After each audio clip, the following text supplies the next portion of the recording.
If 3 = 4B = 5C find A ratio B ratio C। इसके लिए क्या करेंगे, हमने लेट किया 3 = 4B = 5C = K मान लिया, सबको इक्वल K मान लिया है। फिर क्या करेंगे, 3A = एक बार K रख देंगे, इससे A की वैल्यू K/3 निकाल ली। फिर 4B = K रखेंगे, ये रख दिया 4B = K, इससे B की वैल्यू निकाली K/4 आया।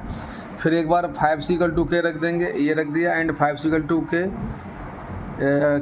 इम्प्लाइज दैट C = K/5 हो जाएगी, ये आ गया। अब देयरफॉर अब ABC जो रेशियो में है उसकी वैल्यू निकालनी है। A ratio B ratio C = K/3 ratio K/4 ratio K/5। क्या करा हमने, A की वैल्यू जो निकाली है K/3 वो यहाँ रख दी, B की वैल्यू निकाली है K/4 वो यहाँ रख दी B की जगह पर, और C की जगह पर रख दी K/5, ये वाली वैल्यू ये रख दी। अब हम क्या करेंगे, ये 3, 4, 5, ये जो आपका 3, 4, 5 है, 3, 4, 5 इसका निकालेंगे एलसीएम, ये एलसीएम निकाला है। 3, 4, 5 का एलसीएम निकालेंगे, ये आएगा यहाँ पर 3 × 4 × 5 60 आएगा। ये 60 एलसीएम है। हमने क्या करा, एक प्रॉपर्टी होती है रेशियो की कि हम किसी एक निश्चित संख्या से सभी को गुणा कर सकते हैं, मल्टीप्लाई कर सकते हैं। तो हमने क्या किया, इस K/3 को 60 से मल्टीप्लाई कर लिया, K/4 को 60 से मल्टीप्लाई कर लिया, और K/5 को 60 से मल्टीप्लाई कर लिया। ऐसा करने पर रेशियो पर कोई फ़र्क नहीं पड़ता है। फिर हमने इसे डिवाइड कर लिया, 3 से 60 डिवाइड दिया, ये आपका जब इसे डिवाइड दिया तो ये आपका आएगा 20 आएगा, ये 4 बन जा 4, ये 15 आएगा, और ये 5 बन जा 5, ये 12 आएगा।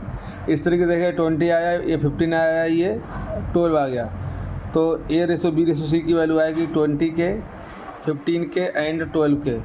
अब हम देखते हैं कि यहाँ हर जगह K आ रहा है, K को हटाना है। तो इसके लिए क्या करते हैं, एक प्रॉपर्टी होती है रेशियो और प्रोपोर्शन की, हम उसे किसी भी एक निश्चित संख्या से भाग कर सकते हैं, डिवाइड कर सकते हैं।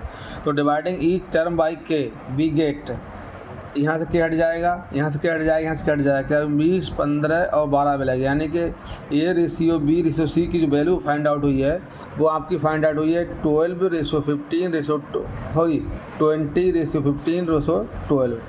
ये इसका आंसर है।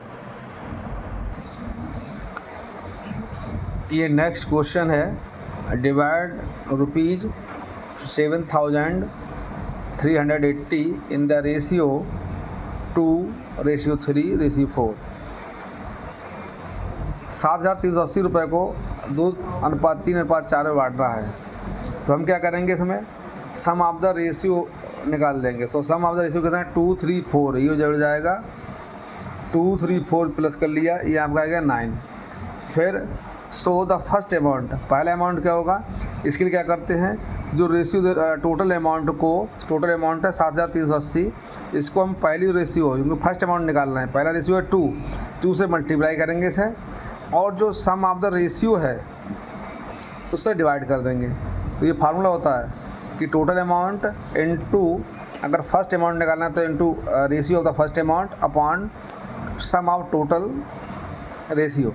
ये 9 हो गया, डिवाइड करेंगे, 9 से काटा 820 आया, 820 आया, इंटू 2 आया, मल्टीप्लाई कर ली, ये रुपये आएगा 1640 आपका आ गया।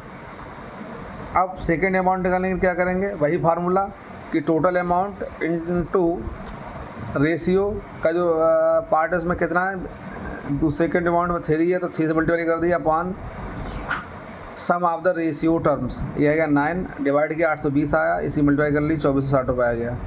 तीसरा अमाउंट निकालेंगे, थर्ड अमाउंट हो जाएगा आपका 7,380 को, तीसरे अमाउंट का जो रेशियो है वो 4 है, 4 से मल्टीप्लाई कर लिया अपॉन टोटल, तो नहीं है 9 लिख दिया, 9 से डिवाइड किया 820 आया, ये 820 गुणा 4 आ गया, इससे मल्टीप्लाई करी, मल्टीप्लाई करने 3280 रुपये आया। तो इस तरीके से हम देखते हैं कि जब हमें अगर कोई अमाउंट दे रखा है और उसे रेशियो में डिवाइड करना है, उसे रेशियो में डिवाइड करना है, तो हम ऐसा ही करते हैं कि जो टोटल रेशियो होता है, अगर पहला अमाउंट निकालना है तो इसे 2 से मल्टीप्लाई कर देंगे और इस 2 + 3 + 4 से भाग कर देंगे जोड़ के, मतलब इसको। सेकेंड अमाउंट निकालेंगे तो 7,380 को 3 से गुणा कर लेंगे और 2 + 3 + 4 यानी कि 9 आ रहा है, उससे भाग कर देंगे। तीसरा अमाउंट निकालना है तो 7,380 को हम 4 से गुणा करेंगे और 2 + 3 + 4 यानी 9 से भाग कर लेंगे। तो इस तरीके से हमारा ये पूरा क्वेश्चन निकल चुका है। वीडियो को लाइक करें, शेयर करें, कमेंट करें। जय हिंद, जय भारत। इस वीडियो में 2 क्वेश्चन है, दोनों देखने की कृपा करें। बहुत धन्यवाद।